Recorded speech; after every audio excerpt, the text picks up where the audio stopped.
Ladies and gentlemen, welcome back to the podcast. We knew that Ukraine passed the law, passed the legislature, just waiting for the president to sign it. It kind of seems like this is going to become a thing.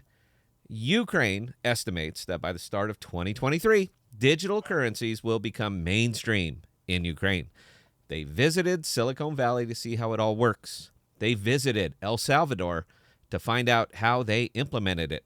And from the man himself, the project will take less than 2 years to complete, with or without the support of international financial authorities, and will see Bitcoin becoming the dominant currency of Ukraine.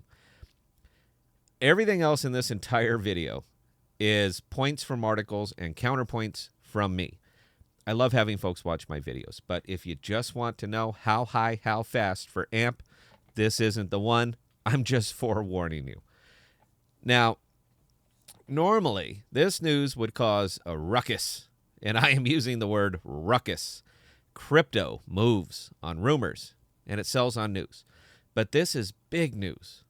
I wouldn't expect to see much selling.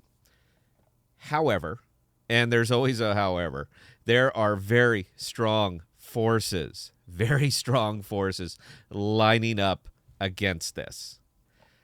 Namely, the International Monetary Fund, global banking, world leaders. It doesn't seem like anyone wants this to happen, but they are finding out that there just isn't much they can do to stop it. They can't attack the implementation, sovereignty. So they are attacking the premise. Now, do you know what propaganda is, Empire? Do you? We're going to be discussing that today just a little bit. Please stand by.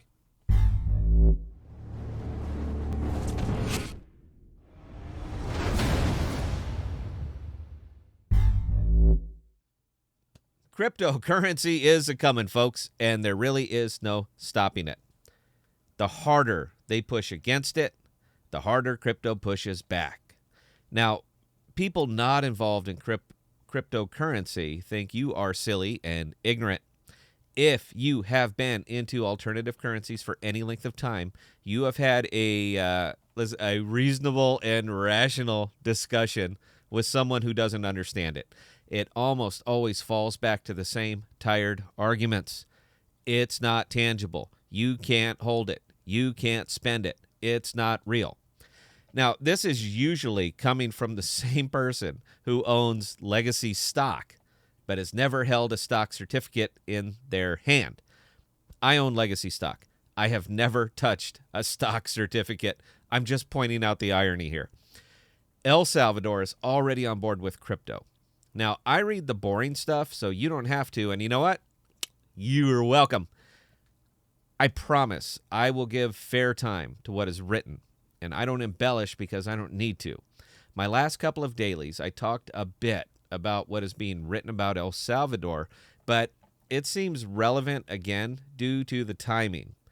They can reuse stories, and for them, it seems to be much easier than coming up with an original argument.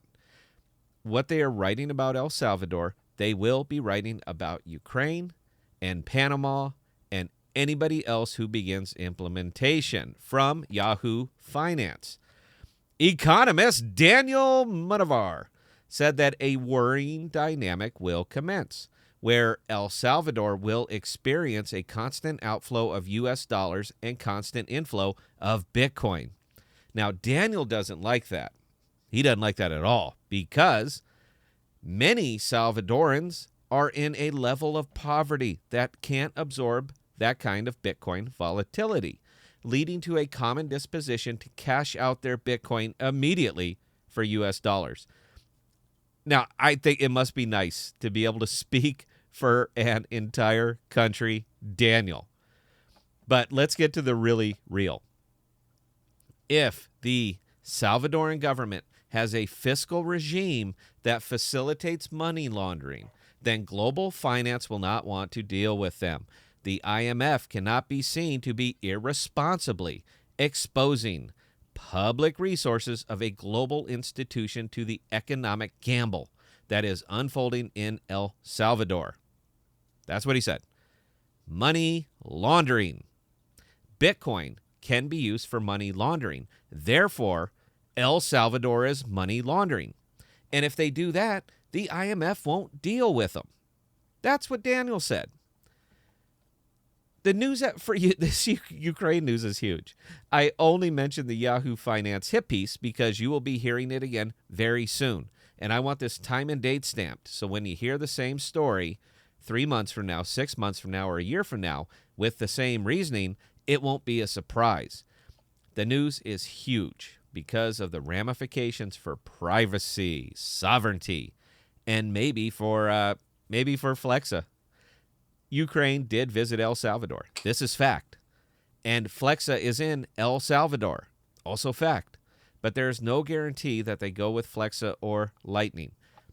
I don't see why they would want to reinvent the wheel, but they always have that option. I can go on and on about this right here for hours. This is exactly my thing. And I'm not sure if you could tell from the passion, it's what I really love to do. But I understand that folks don't tune in to see this from me. This is a one-off, and I appreciate the indulgence. I will be brief. The crypto monster is rolling onward, and nothing is going to stop it. But it can damn sure be slowed through legislation and whimsical taxation. It can be held hostage by the international community that doesn't care for it, and it can be demonized by the media who just don't understand it, and they don't care to. But crypto has been under fire from day one, and it has endured. Imagine what it will do when it continues to gain validation from sovereign countries saying to the world that they are sick of dealing with your fiat, and they have their own thing now. I'm just saying. Live stream on Thursdays and member streams on Saturday nights, both at 1900 Central. Thank you for indulging me on this one, guys. Cheers.